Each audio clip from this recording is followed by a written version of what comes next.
Hello, everyone. Welcome to a new episode of the Dissenter. I'm your host, as always, Ricardo Lopes, and today I'm joined by Dr. Sami Timimi. He's a consultant child and adolescent psychiatrist. He's also an experienced psychotherapist, and today we're going to talk about his latest book, Searching for Normal, a New Approach to Understanding Mental Health. So, Dr. Timimi, welcome to the show. It's a huge pleasure to everyone. Thank you so much for inviting me. I look forward to our conversation. Yeah, likewise. So tell us first, what would you say is the main argument of your book before we get into specifics here? I am arguing that the way we imagine mental health to be is a set of mythologies that have spread around that mental distress and behavioral difference is due to something internal to our brains and bodies. And that the way we understand and the framework we make to understanding what we mean by mental health has very powerful effects on the people who get these labels. So that's my first argument, and in effect, what we're calling mental health, because it's subjectively defined, there is a way of thinking about mental health, which means that we literally don't know what we're talking about when it comes to mental health, but we act in the press, in academic papers, as if we do. So I'm questioning some of these foundational assumptions, and I'm questioning the effects of these foundational assumptions. So I go on to argue that what we call psychiatric diagnoses are not diagnoses, but they're better understood as commercial brands, in that they have become commodities that are sold to people. And so they've become a source of profit rather than a source of understanding what's happening in a person. And I then speculate about why this has grown so quickly in the last number of years. Right. So in the second half, or rather the last third of the book, I'm looking at the potential political economic drivers of the creation of what I call a mental health industrial complex, and a mental health industrial complex that has merged with a strand in politics, which we often refer to as identity politics. And I point out the fact that this may reflect a decline in the Western in the Western capitalist empire, so that there are socioeconomic roots to this spread of a mental health industrial complex, which has two sides to it. One, we've got a population that are increasingly pessimistic, that feel society is broken, and that don't believe that politicians have any way of addressing those declines. So it's a crisis of economy, but also a crisis of legitimacy. And this results in a large degree of alienation, insecurity, and general distress in the population.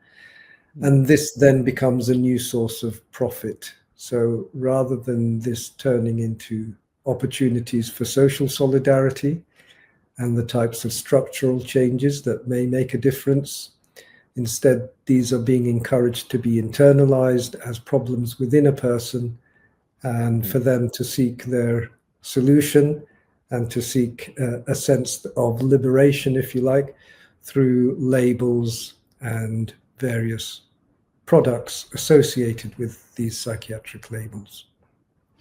Okay, so lots of things to unpack there. And of course, we're going to make connections, as you mentioned there, with politics, economics, I think anthropology as well.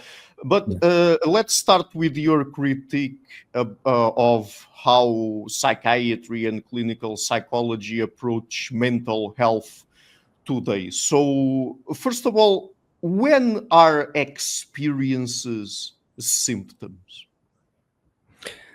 That's a really good question, because what has happened in our mental health ideology is that what we have as individuals, as people trying to make sense of our world, is we have experiences, we have behaviors, and we're always trying to make sense of these. One thing that we have in common with each other is that we're essentially meaning-making creatures. We want to understand. We want to understand the world around us for not just our physical needs, but also our sense of where we fit in, what's going on around us, kind of these more existential mental needs. So we try to make sense of our circumstances, and particularly when we're suffering or when we're distressed, when things don't feel right in our worlds, that's when we're really trying to find ways to make sense of things. Yeah. When we call these experiences of distress or feelings of not fitting in or feelings that things are not going right, when we start calling these symptoms, we've provided a framework for that making sense efforts. But that framework has consequences. So one thing I try to point out is that in our attempts to make sense of things, the framework we choose to make sense of what's happening has a huge impact on us and how we feel and how we decide to tackle those experiences that we're having.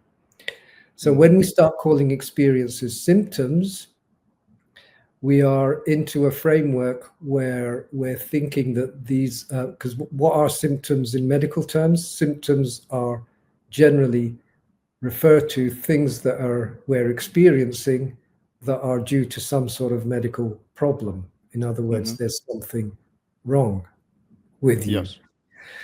And in that medical framework, what we do with symptoms is we try to manage them, get rid of them, hopefully, or reduce them. That becomes the aim of an intervention in medical terms. So if you have a cough, you'll go to your doctor. You're hoping that the doctor will, examine you, find out, maybe run some tests, because you want to find out the cause of that cough, because that will affect the treatment. And in the treatment, you're trying to get rid of the cough. You're trying to understand what's going on with the cough so that you can treat that as a symptom. So a cough becomes a symptom. So that's what we do in general medicine. When we start calling experiences of distress, of anxiety, of impulsivity, or whatever it is, when we start calling these general subjective experiences symptoms, we've put it into a certain framework.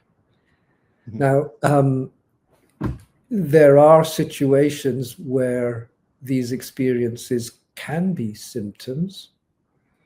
So there are certain conditions in medicine, for example, hypothyroidism slows your metabolism up, and you're much more likely to feel, to have a low mood. In that case, low mood could be a symptom.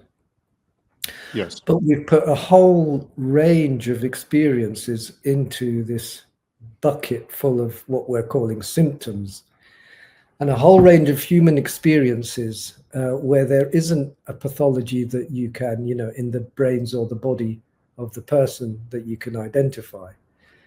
And when we start doing that, we're potentially turning other ways of understanding these experiences. We're turning lots of experiences into something that is a bit like meaningless torture. So if you're very distressed and you start to think that this is caused by some sort of medical problem in your brain, and you have no other way of making sense of it, or actually being able to have a sense of agency, in other words, a sense that you can be part of trying to understand that, deal with that with the help of other people, or making sense of things that have happened in your life, then it becomes meaningless torture rather than something that you can get other meanings from. And also it has the potential to deprive you of so you in some ways you start passing on that distress for a professional to deal with. You're selling your emotional life to a professional, and so it can and often does set up a pathway towards a part of yourself that you now feel is something that shouldn't be there, something that you need to manage, something that you need to suppress. And if whatever intervention you get doesn't do that, you start to feel that this bit is more and more powerful. And the other thing that can make it even more powerful is that if you go to a professional, maybe they prescribe medication, whatever, and it does improve things, but it keeps coming back, that can convince you even more that there is this part of you that you were sicker than you thought you were, that there is this is a bigger problem in your life. And I see this quite often nowadays. You then start collecting more labels, more medications, more interventions, both psychological or pharmacological or other types of interventions. Meanwhile, you're strengthening this idea each step along the way. When things don't improve or things improve and come back again, you're strengthening this idea that there's a part of you that's more and more powerful. So the framework we choose to make sense of our experiences has incredibly powerful effects on our experiences. This is why I say that in my line of work as a psychiatrist, we're not dealing with emotions. We're dealing with what I call meta emotions. We're dealing with what framework are we going to choose to make sense of someone's experiences, because the framework we choose is going to have very powerful effects. And so getting back to your original questions, when do we know if an experience is symptoms? When it comes to mental health, we don't. This is why I say we have models with consequences. The idea that we're going to get to a truth is not part of the sorts of areas of work that professionals like myself are involved in. We cannot find a truth. What we are offering is different ways of making sense of experiences. And we always need to be aware in the back of our minds that the models that we're choosing, that we're creating with the people we work with, they have consequences. So choose carefully. So let me ask you now, because then I want to ask you about your approach and what you think about mental illness. But how do we arrive at an understanding of normal? I mean, how do we determine what's normal and what do we mean by that? We can't. I know that's the title of my book, Searching for Normal. It is the key word is searching. In other words, at the end of the book, I quote this saying that up close, no one is normal. This is part of what I'm trying to help people understand. That how we understand normal is very culturally and socially determined. It relates to what model of human nature do we hold? Where does that come from? What model of self do we hold? Where does that come from? These are all things that are, if you like, socially constructed. They relate to what's going on in our society, which relates to various things, historical, economic, political, It can relate also to religious ideas. So we construct an idea. And so what I'm trying to suggest in the book is the way we're constructing our idea of normal in recent years, and this reflects a deterioration in the state of our economy and in the state of and in the amount of distress, and also the amount of alienation and lack of meaning that people have in their lives, because we have developed what I refer to as a hyper-individualistic model of human beings. So our concept of what we imagine to be normal has got narrower and narrower and narrower, which is why in the book, in clinical practice, which I explain in the book, I prefer not to use the concept of normal. I prefer to use the concept of ordinary and or understandable. And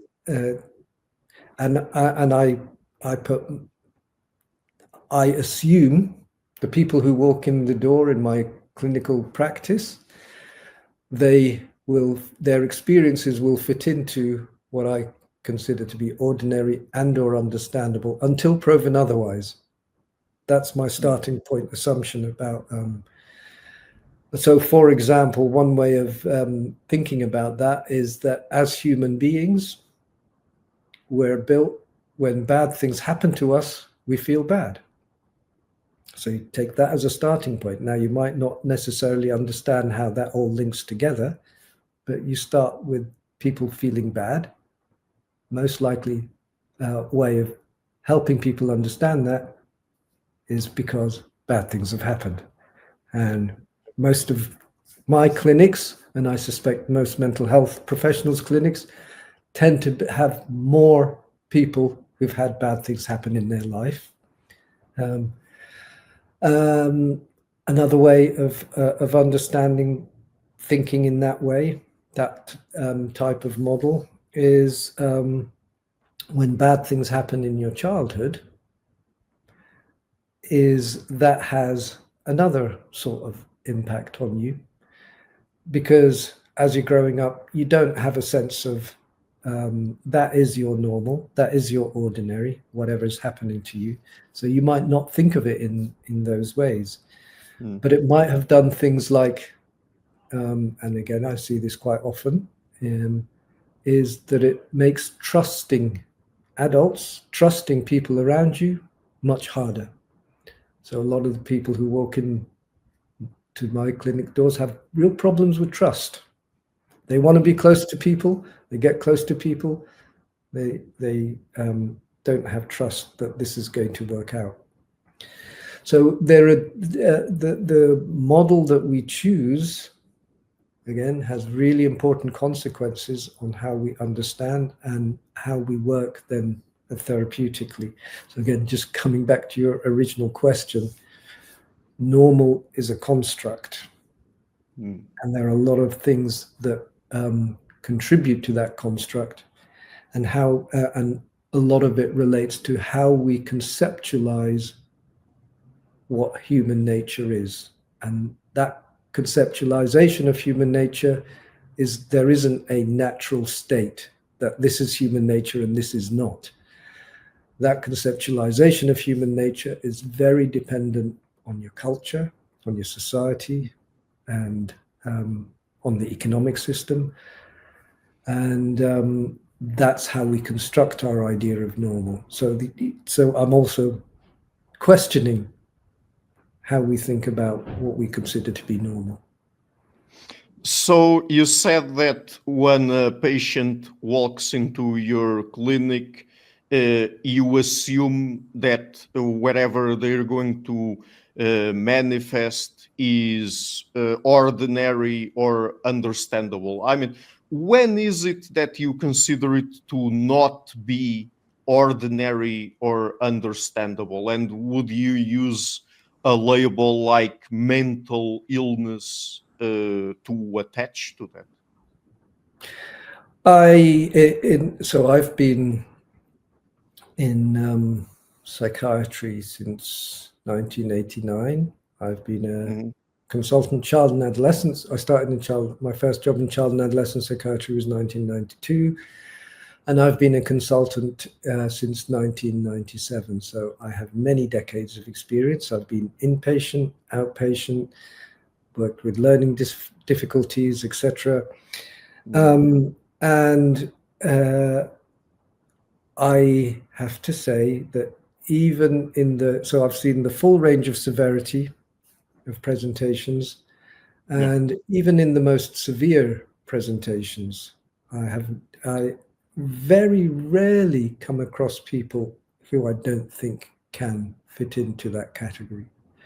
Okay. I do think it is important to screen for physical conditions, because there are times when certain experiences can be, at least in part, a manifestation or related to physical conditions. And I have picked up certain physical conditions in some people over the years. So that's one area where you can say, okay, this is likely to have been a contributor. Very rarely the full story either, but it's likely to have been a contributor. The one condition or presentation that makes it much harder to stick in that area is when people are what we refer to as thought disordered. So when it becomes really hard to have any conversation that at least in some way makes sense. And there are degrees, but they tend to be a lot more difficult to manage without going down the pathway of, for example, using some sort of medication for a period of time.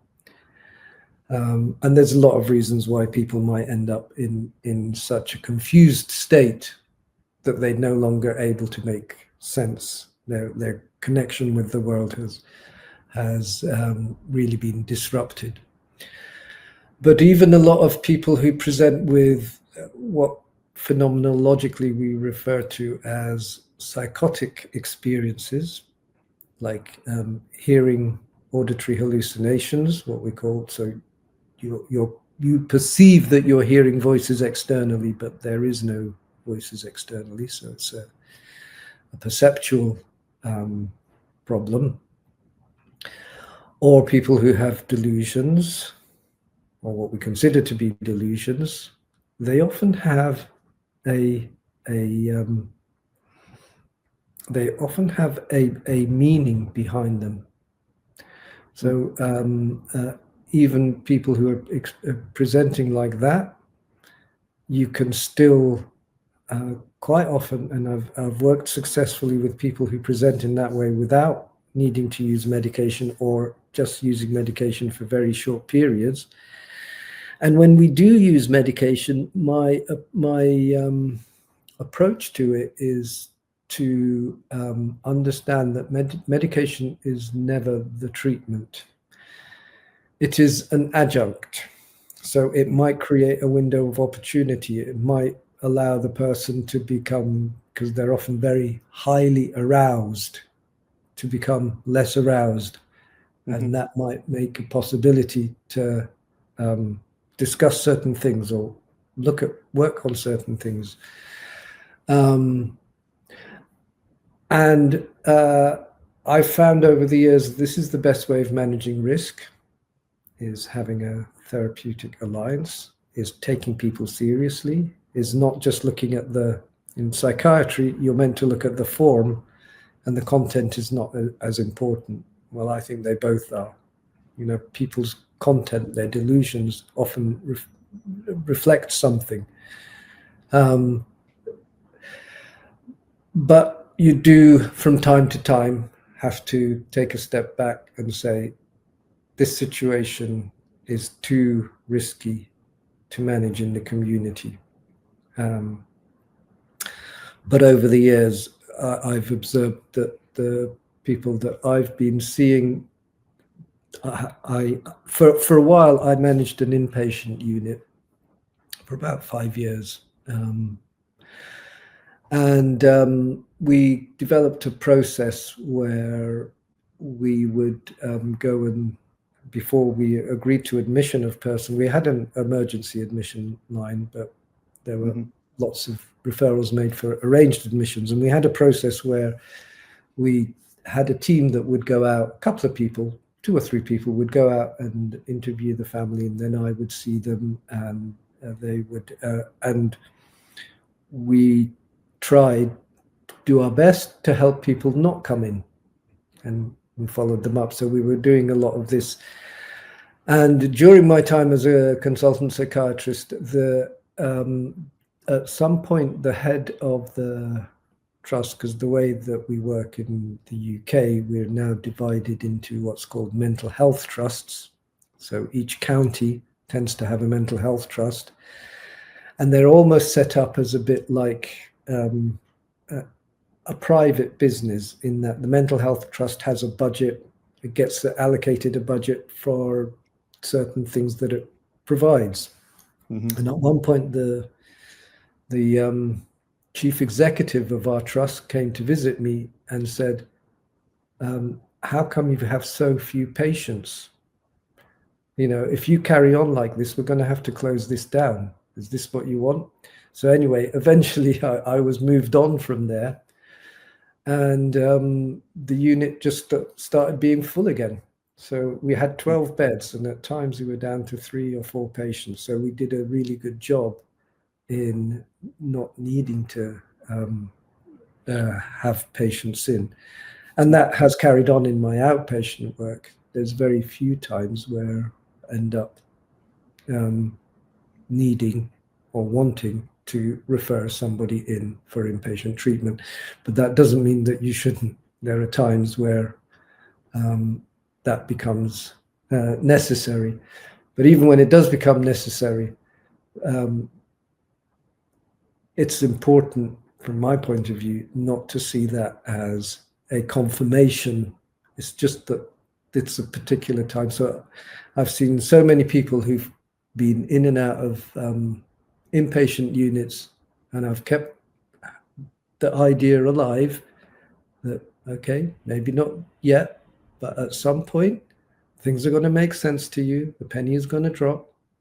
I don't know how it will come. I don't know when it will come. I don't know what the thing that will, but my experience is that at some point, something will start to make sense.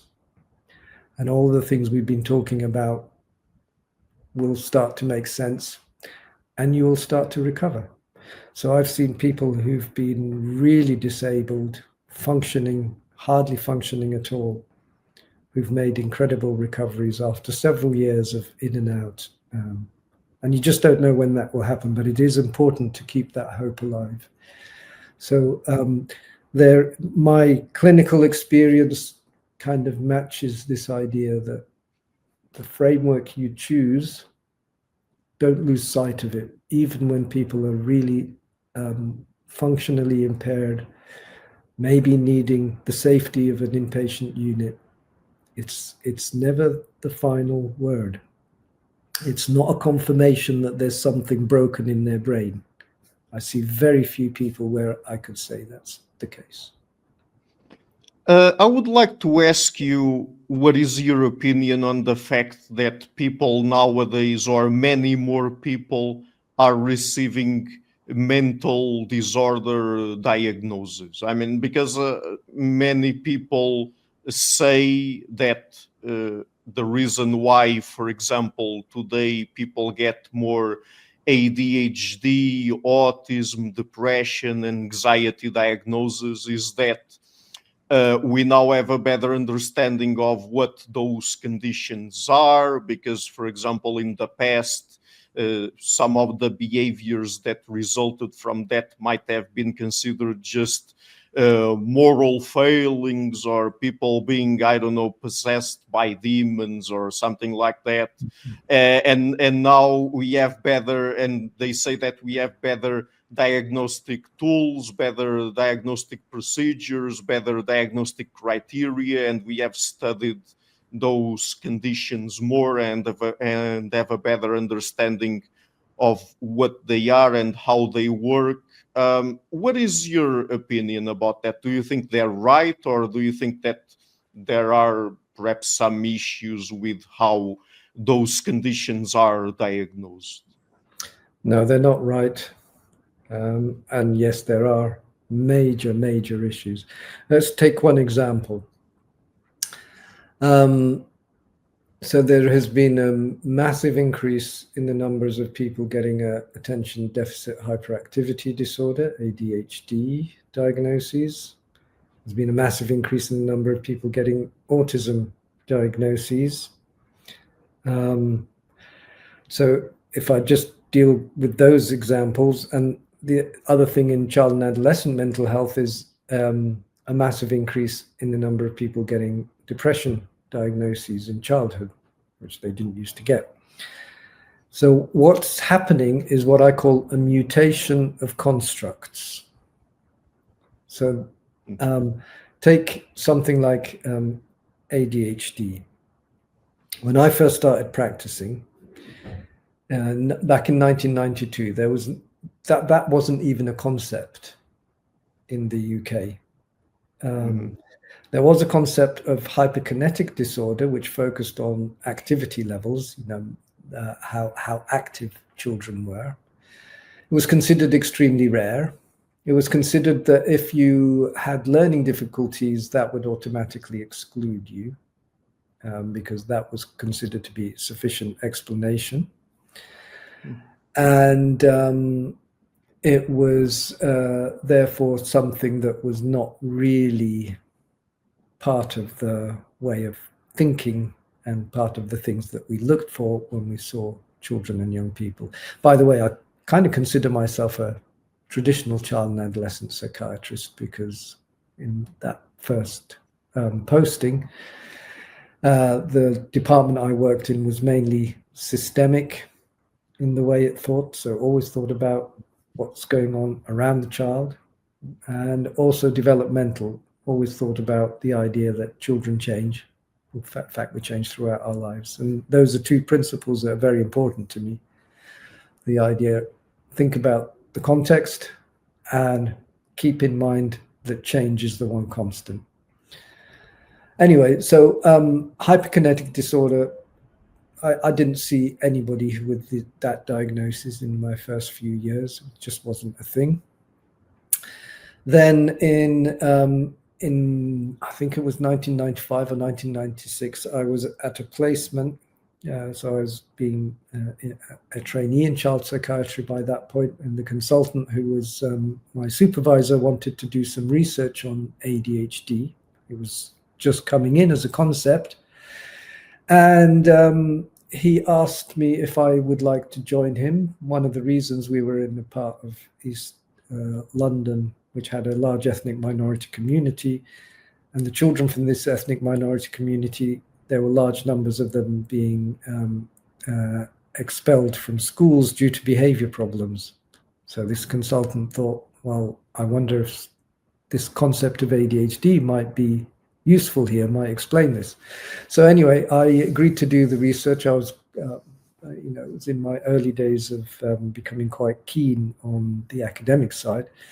So I went away to do a literature review, and my experience of doing the literature review really enlightened me to all sorts of problems with the scientific basis of this concept of ADHD. And it really took me on a path to then start questioning all sorts of other concepts. The advantage of studying ADHD at that time is that it was a new concept. So I was, rather than a concept that you'd inherited and didn't really have the time to go and look at where does it come from, what's the arguments. Here was a new concept, at least to the UK. And so looking through the literature, I had this, there's a saying in Britain that something is a will of the wisp. What this means is that a will o' the wisp is a type of fog, a type of mist. where you see something in the mist. You think you see something, but every time you go there, it seems to disappear. And then you see it again, and it just keeps disappearing. A bit like a mirage, but it's a kind of a... So I had this sense. I was trying to, what is ADHD? Where is it? How do I know? And I had this will-o'-the-wisp feeling as I was doing this literature review, because it seemed to me ADHD was being proposed as a concept, and it was accepted in these literature as a concept that was already valid. And I kept thinking, hang on a minute, you're telling me all these facts about prevalence, about presentation, and are you telling me that these are just descriptions of behavior? Is that all it is? And of course, that was all it is, a descriptions of behavior. So I knew from the start the empirical basis had never been established. There was, it's what I call upside down science. You start with assuming something is real, and they were already calling it a neurodevelopmental problem. Well, where is your evidence that it's neuro? Where is your evidence anyway? So that experience was very, it taught me a lot. And it taught me that, you need to go back and question the basics. Don't assume something has been shown factually to be correct until you find the evidence. Don't do this upside down science. So what I've seen from there, once I've understood this, that a concept like ADHD is simply a description of certain behaviors. Calling them symptoms is a conceptual jump. Calling it neurodevelopmental is a conceptual jump. Calling it genetic is a conceptual jump. And it gets even worse, because what happened, I've been engaged in this literature, I've been engaged in articles debating these things with other people. And what tends to happen is you're asking critics of the concept to prove their criticisms, but actually the critics of the concepts, that's upside down science. Because in science, you should always assume your hypothesis isn't true until you can show that it's true. You shouldn't assume it's true until somebody else can show that it's not true. That's not how science works.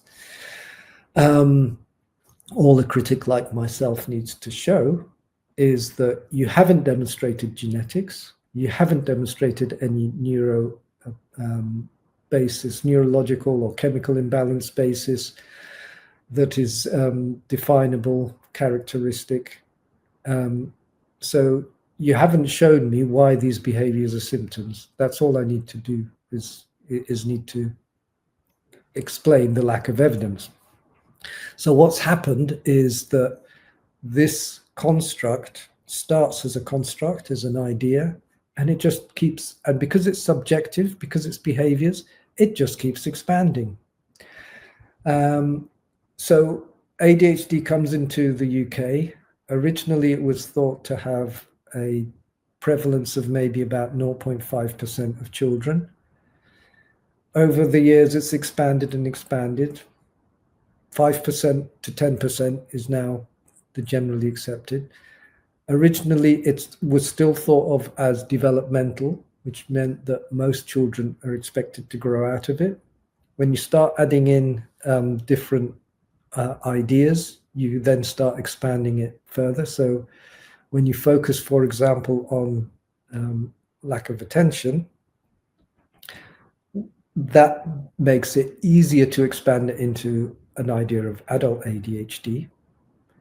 And then you change you start arguing that when it's in adults, it presents differently to when it's in children. So you start introducing new things, behaviors that you now call symptoms. So it'd be things like poor time management or being disorganized. Then, so then it expands to becoming a lifelong condition, not just developmental. And then you change the construct again. So the concept of masking comes in. And the idea of masking is you do have the symptoms, but you don't show them because you're very good at hiding them. And that it's women who do this mainly. But when you get home, all of these things come out in a very disorganized life. And so when you introduce the concept of masking to say, actually, the reason why women don't get this diagnosis is because they're good at masking, you've expanded it again. At no point has there been any scientific discovery. At no point has anybody shown what the so-called biological difference or lack or chemical imbalance. At no point has anybody shown this. So this is why I call it a mutation of constructs. But it has a very powerful effect on how you then interpret what's happening in your life.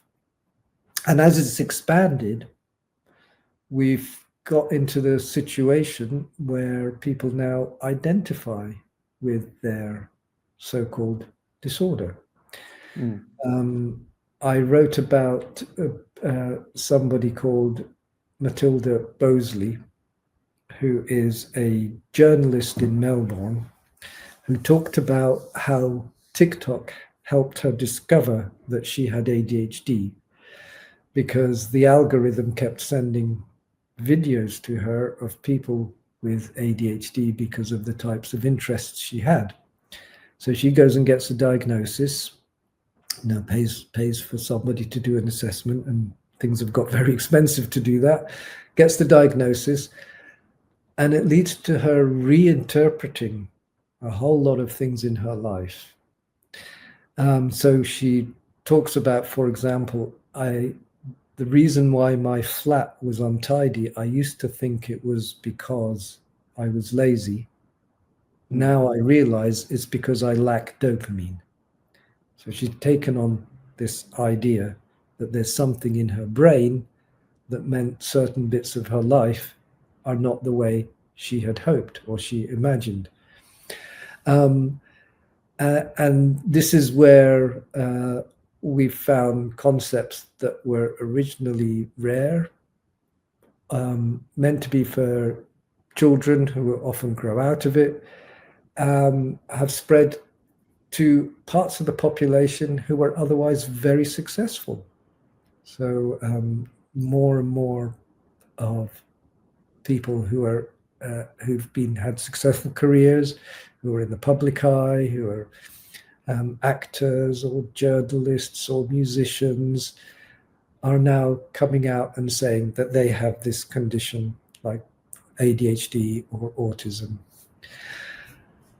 So we've seen this.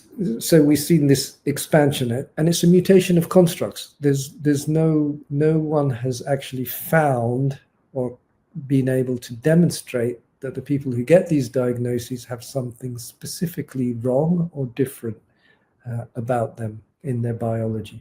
Childhood depression is a good example of expansion the other way around. When I was training, childhood depression was felt to be something that young people don't get because they're not psychologically mature enough cognitively. And also it was felt that if you do present in a similar way to adults, then that's usually the result of severe trauma, that sometimes you do get that. And it was not amenable to medication, for example. The childhood depression is an example of a successful import from adult psychiatry. Again, you had to change the way, the idea that in children it presents differently, but it's the same condition. So in children, the idea became that it might present as irritation, frustration, arguments, the sorts of things that a lot of adolescents do, and that it was amenable to the same sort of treatments. So introduced the idea of using so-called antidepressants, which is a marketing term, in children. So these expansions have happened, and they are changes in constructs. They are changes in belief system. They are not associated with a better understanding. They are associated with a fictional understanding. Okay, so let me just be a little bit provocative here, if I may, provocative to you, both to you and to the people who approach psychiatry in a more, let's say, a mainstream way. Do you think that these labels and people identifying with these labels like depression, anxiety, ADHD, and so on, um, I mean, as you mentioned, that case where a person reinterpreted her life, do you think that if people use those labels to reinterpret their life and create a new narrative to make sense of their life, it can be helpful to them in some way? I think it's a dangerous and cruel trap that you might find yourself unintentionally walking into. One way to think about it is that if you take social context out of the picture and turn it into something that is internal to you, you're not creating a better understanding of the world and your experiences. You're creating a fictional one.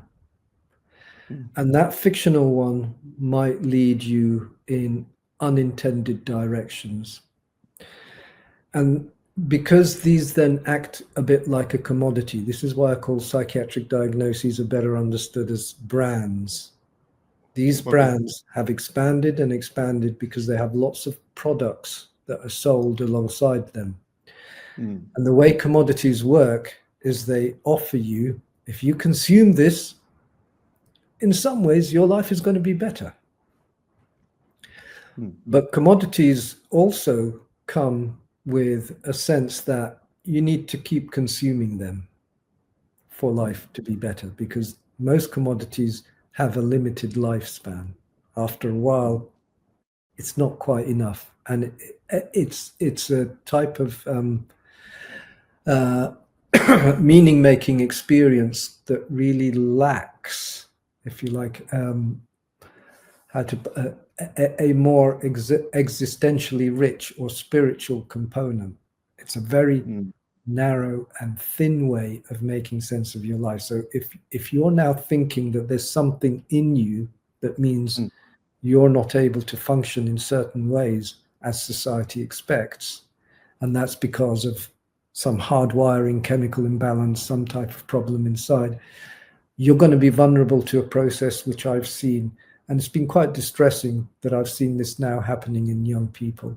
So I've seen what tends to happen is you think, oh, that really helps. Now I understand myself better. A year down the line, 2 years down the line, whatever. That doesn't quite fit anymore for all of the things that I'm experiencing. Maybe I have another problem. So you go and get another diagnosis. Maybe you start on some medication. Most of the medications are what I call enhanced placebos. They do something to you, and you interpret that something as, oh, they're helping me. But after a while, your brain gets tolerant to them, and you also start to think, this is not quite doing what I hoped it would do in the long run. So you get another medication or another diagnosis. So I've seen 16, 17-year-olds who've come to the clinic and they've been seen elsewhere. And they've got a diagnosis of ADHD, and then a diagnosis of autism, and then a diagnosis of anxiety, and then a diagnosis of PTSD. They've had various therapies. They're on several different medications. And you see this process happening with adults. So it's kind of be careful what you wish for. You enter this world and you're entering into a space where that process might take over before you've realized how far it's sent you. Now there are groups of people who can avoid that and still find some value. But I do think it's it's not good for us as a society, let alone good for us as individuals. And all the evidence is that mentally we're becoming more and more unwell as societies, even as we consume more mental health labels, more mental health products, which is not something you'd see in other branches of medicine. Outcomes are getting worse even as we consume more. That's not a good. So I think, this idea of shifting our attention away from other systems of meaning making that might help more with social solidarity, that might help more link your experience of suffering to things that have happened to you, rather than the idea that there's something wrong or broken. And I guess I'm particularly worried about the impact that has on young people. We've never had a generation as pathologized as the current generation, at least in the UK. And of course, you're very suggestible in those ages to, taking on these ideas. So if you're growing up with an idea that there's something about you, whether you've decided it's part of your identity or something you're trying to control, but there's something about you that means that you're unfit in being able to function in the social situation as it is in ours. So you might be, and I've seen this, you might be unnecessarily disabling yourself before you've even had the chance to grow up and find somewhere in your life where you can function.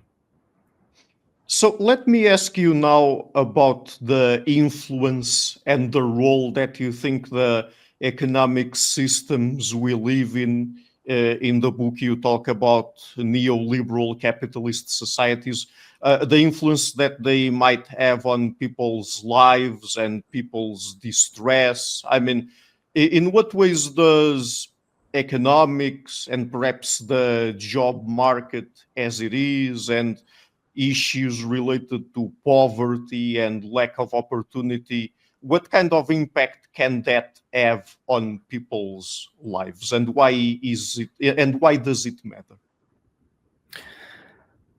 So one of the things that I felt was important to try and explore, and of course this bit is more speculative. It's more trying to understand a process, and a process which by its very nature is going to be multifaceted and complicated.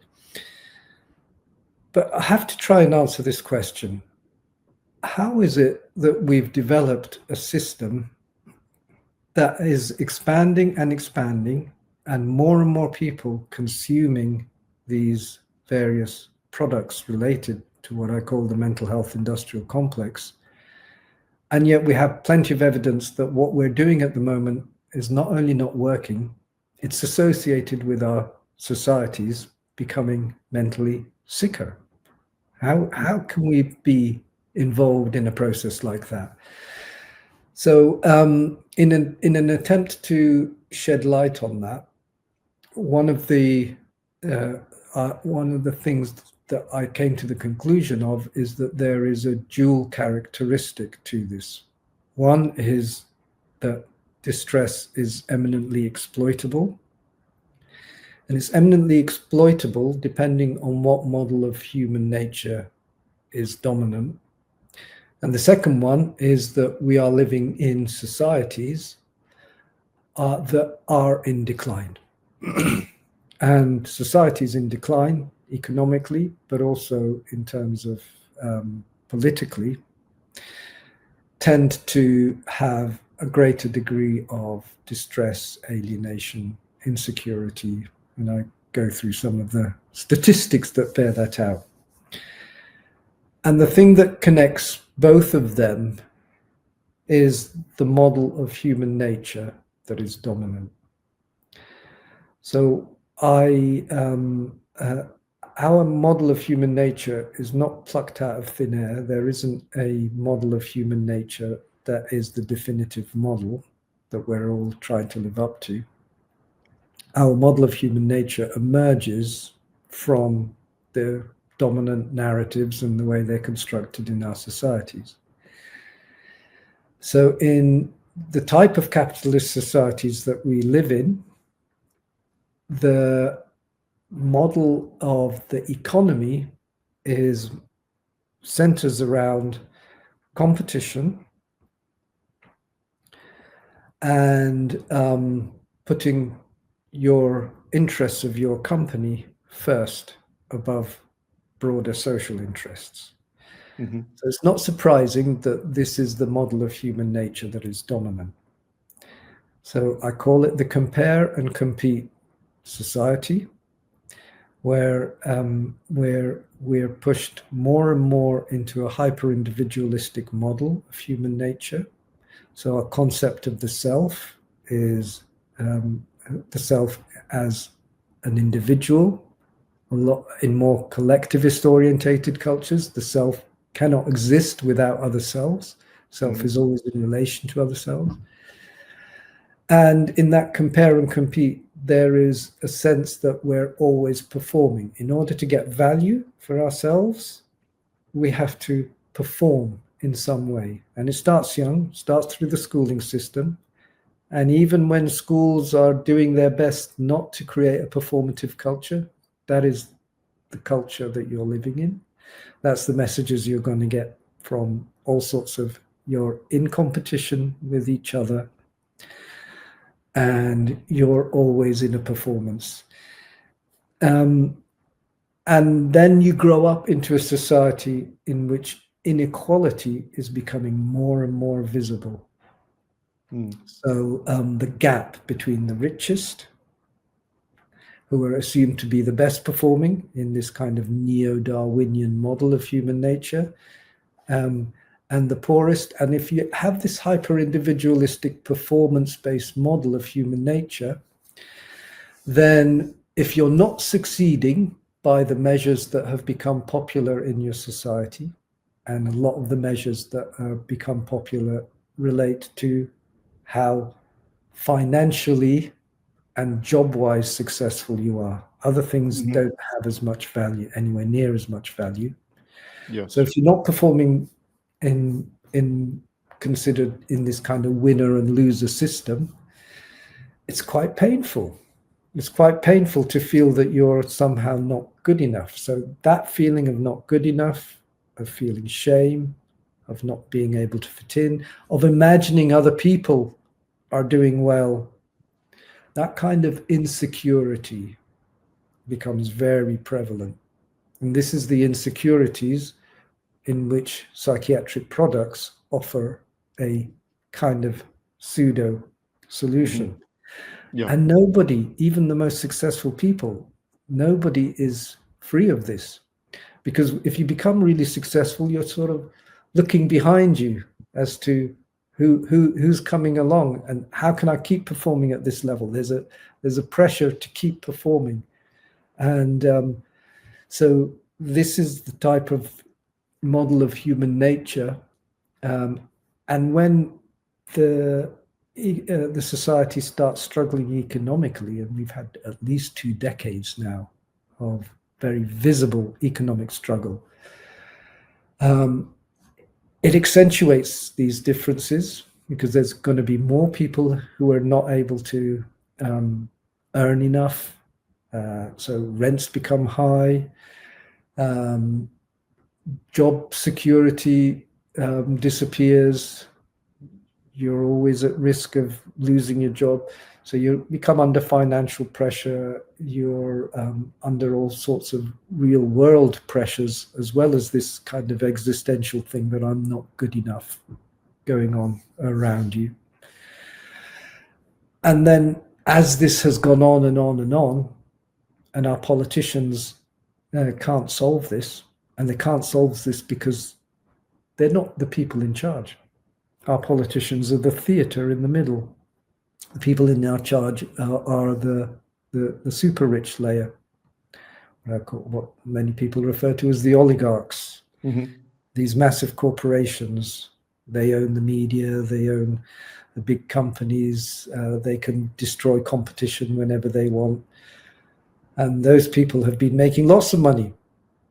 Number of billionaires has increased, the amount of money they have. So they're increasing at the same time as homelessness is increasing. That's a kind of exaggeration of our inequality. So this is a structural issue. And so when you lose hope in your politicians doing anything, this is the crisis of legitimacy that's spread across Western countries. People become quite pessimistic, quite negative, don't feel hope for the future. So again, these are the sorts of things that spread that sense of alienation, dissatisfaction, not being good enough, performance failure, all of those sorts of feelings. And because it's a market-based economy, this has turned out to be a tremendous opportunity to make profit. Okay, so let me ask you then one last question. How do you look at the future of psychiatry, and do you have any hope about it? And what do you think should change in how psychiatry approaches the topics we've been talking about? I mean, to perhaps try to evolve into, I guess we could say, a proper science or a proper scientific endeavor, and really help people dealing with their problems. All healthcare involves a psychosocial dimension as well as the technical dimension. One way to explain that is that if you eat an apple, there's many things you can say scientifically about the apple in terms of how to grow it and how to improve the yield and all sorts of things that are very useful to farmers and people who are sellers and to the purchasers and so on. But none of that as scientific knowledge is going to tell me what it's like to eat the apple. Mm-hmm. Some type of knowledge is not in that type of framework, no. in an empirical framework. Mm-hmm. And to my mind, this is and that is something that's true across healthcare. So particularly if you have long-term conditions, if you have the sorts of conditions that present to family doctors, they all have a kind of psychosocial component. There are certain bits of medicine where the technical component is really key and the psychosocial component may be a bit less so. So for example, if you're going for a hip operation, I'm not as concerned about the bedside manner of the surgeon. I'm much more concerned that the surgeon has good skills and is using high quality materials for my hip replacement. But after that, the psychosocial component becomes very important in terms of rehabilitation, exercise, what sort of support do I have in that? What sort of place am I living in? What are my resources? Who's around to help me, etc. So, and in mental health, we really sit at that psychosocial component side of things. The knowledge of the experiential knowledge that comes like eating an apple, that type of knowledge that's very personalized. So we operate in that kind of what I think of as the contextual relational aspects of healthcare. And in a proper thoroughgoing psychiatry, that is the expertise that we could bring to the rest of medicine. Unfortunately, psychiatry got caught up with what's happened a lot in the last century, is we caught up with the idea that we're making technical progress and we're going to have technical fixes for all of life's problems. And so it started to promote the idea that it's just like any other branch of medicine. We have diagnoses and we have specific treatments for specific diagnoses, even though the evidence has refused to back that up. And so that's leading to this crisis of confidence in the paradigm in psychiatry. And and it is because we're adopting the wrong paradigm. The rest of medicine struggles with medicalization issues and all sorts of other issues that psychiatry could help with. But while we pretend that we're just like any other branch in medicine, we're going to continue to struggle in being able to demonstrate that we are. So the future of psychiatry really can only come about once we are honest with ourselves and dispense with the paradigm that we currently operate in. And that would mean dispensing with the idea of individual treatments, particularly pharmacological treatments, being the main approach. And it would dispense with the idea that what we have are diagnoses. We don't have diagnoses. There are models out there that have shown that you can do that. And these models can be very successful. For example, the model that developed out of a movement called democratic psychiatry in Italy, which is a very community-based, working with other agencies. And it takes a problem-based approach rather than a diagnostic approach. It works on building community. So a lot of people who use the services are also involved in social enterprises. So they run bed and breakfasts, hotels, they run bicycle repair workshops. So they have various things, and they work closely with the housing department to make sure people have adequate housing and so on. Another example is the open dialogue movement in Finland, who have been showing great outcomes with people presenting with psychotic phenomena. And again, they use the approach that what people are presenting with is human experiences that are meaningful rather than meaningless torture, as as the model that we dominantly have. So there are models out there. What they have in common tends to be that they view things in a contextual and relational manner, and that it's human experiences that you're dealing with, not diagnostic, these fake diagnostic products. Now, how long it might take for that to become more widespread, for these islands of practice that you can find here and there, that I don't know, because there's a lot of money being made by peddling these ideas that what we deal with are diagnoses, and that if you get a diagnosis, there's all sorts of these other products that you can consume that will make your life better. So while there's a lot of money to be made, maybe it's going to be difficult, but you can't keep a false narrative going forever. So at some point, it will change. Predicting that point is going to be difficult. Nobody predicted that the Soviet Union would disintegrate when it did. Nobody predicted that. Well, actually, there was one person who predicted it back in the 70s.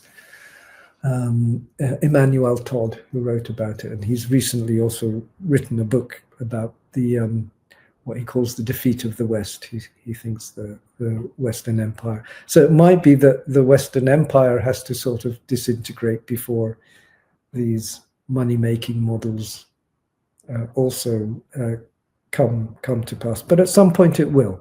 That's a firm prediction. It might be in my lifetime, it might not be in my lifetime, I don't know. But you can't keep a paradigm that doesn't work going forever. Good. So the book is again searching for normal, a new approach to understanding mental health. I will be leaving a link to it in the description of the interview. And Dr. Timimi, just before we go, would you like to tell people if there are any places on the internet where they can find you and your work? Yeah, I have a website, samitimimi.co.uk. I I've been encouraged by my publishers to make myself visible on social media. I don't like social media. I'm not good at it, but I do post on X and sometimes on Instagram, occasionally on TikTok, but I don't know what I'm doing really. But yeah, those are the main places to find me. There is a Portuguese translation of the book coming out. I don't know, it's meant to come out, I think, by the end of the year, but I haven't heard if it has or whether it's on its way. But there should be a Portuguese version coming out too. Great. I'm looking forward to it, and thank you so much for taking the time to come on the show. It's been a really interesting conversation. Thank you so much. Thank you for inviting me. Hi guys, thank you for watching this interview until the end. If you liked it, please share it, leave a like and hit the subscription button. This show is brought to you by Enlights, learning and development done differently. Check their website at enlights.com, and also please consider supporting the show on Patreon or PayPal. I would also like to give a huge thank you to my main patrons and PayPal supporters: Per Ergo Larsen, Jerry Mullerens, Frederick Sunda, Bernardo Seixas, Olaf Alex, Adam Kessel, Matthew Whittingburg, Arno Wolf, Tim Hollis, Eric Alenia, John Connors, Philip Forrest Connolly, Dan Demetrio, Robert Windiger, Rui Inácio, Zup, Mark Neves, Colin Holbrook, Phil Kavanagh, Mikkel Stormir, Samuel André, Francis Ford, Tiago Nunes, Fergal Cossen, Hal Herzog, Nuno Machado, Jonathan Labyrinth, João Linhares, Stantantia, Samuel Correia, Eric Hines, Mark Smith, João Eira, Tom Hummel, Sardus France, David Sloan Wilson, Yacila Dez Araújo, Romain Roach, Diego Londonho Correia, Yannick Punter, Dana Rusmani, Charlotte Bliss, Nicole Barbaro, Adam Hunt, Pavlo Stasevski, Nelek Bach, Guy Madison, Gary G. Allman, Sam Afzal, Adrian Yeager, Paul Tolentino, João Barbosa, Julian Price, Edward Hall, Edin Bronner, Douglas Fry, Franca Bortolotti, Gabriel Ponce Cortez, Ursula Litsky, Scott, Zachary Fish, Tim Duffy, Sonny Smith, John Wiseman, Daniel Friedman, William Buckner, Paul George Arnaud, Luke Loaki, Georgios Theophanos, Chris Williamson, Peter Wolozin, David Williams, Diogo Costa, Anton Erickson, Charles Murray, Alex Shaw, Maury Martinez, Coralie Chevalier, Bangalore Atheists, Larry D. Lee Jr., Old Erringbon, Sterry, Michael Bailey, Dan Sperber, Robert Grassi, Zigoren, Jeff McMahon, Jake Zool, Barnabas Radix, Mark Campbell, Thomas Dovner, Luke Nissen, Chris Story, Kimberly Johnson, Benjamin Galbert, Jessica Nowicki, Linda Brandon, Nicholas Carlson, Ismail Benzliman, George Coriatis, Valentin Steinman, Per Crowley, Kate Van Goller, Alexander Hubbard, Liam Dunaway, BR, Masood Ali Mohammadi, Perpendicular, Jonas Hertner, Ursula Goodenough, Gregory Hastings, David Pinsoff, Sean Nelson, Mike Lavigne, and Dios Necht. A special thanks to my producers: Isar Webb, Jim Frank, Lucas Stafiniak, Tom Vanagdam, Bernard Ugni, Curtis Dixon, Benedict Mueller, Thomas Trumbull, Catherine and Patrick Tobin, Giancarlo Montenegro, Alni Ortiz, and Nick Golden, and to my executive producers Matthew Lavender, Sergio Quadriano, Bogdan Kanivets, and Rosie. Thank you for all.